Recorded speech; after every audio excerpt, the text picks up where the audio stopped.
السلام عليكم ورحمة الله وبركاته. وما عليك المقال كل قرحة ما بالك مسكين كله حرجينا أنا أحمد كنت أنا أحمد قهوة الحمد لله. أنت سكدي واقف سلام حبيبك محمد صلى الله عليه وسلم. سيد عبان كسر كتاب ما أنت مقال كنا كسب سين هي أبي دحن دعوة شو عن مرك.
xeebeedka Baydhaxan waxay ka mid tahay goobaha ugu quruxda badan leh ee waddankeenu leeyahay, taas oo hoos tagto maamulka Koonfur Galbeed. Baydhaxan waxay Muqdisho u jirtaa in ka yar masaafo gaaraysa 20 kiiloomitir.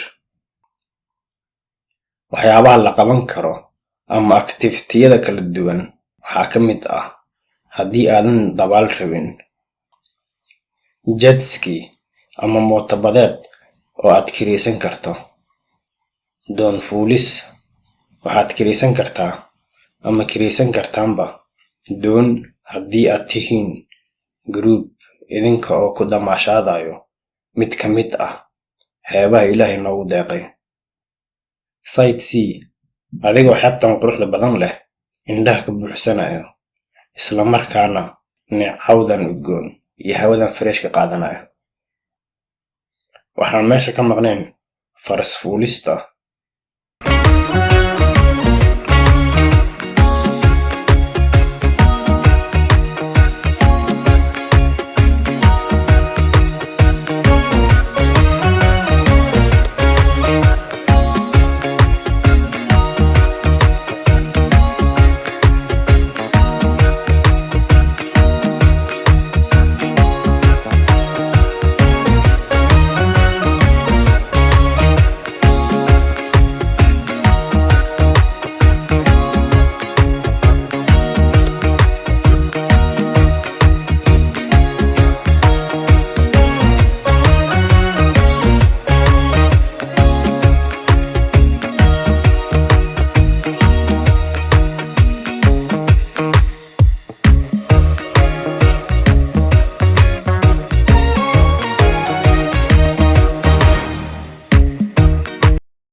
waxyaabaha meesha laga qaban karo kale waxaa ka mid ah casho iyo caways haddii aad timaado habeenka Khamiista iyo Jimcaha ayadoo live music lagu tumayo Khamiis iyo Jimco walba.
muuqaalkan halkan ku soo afjarayna inta muuqaalka xig kulmina kaga tagay amaana Allah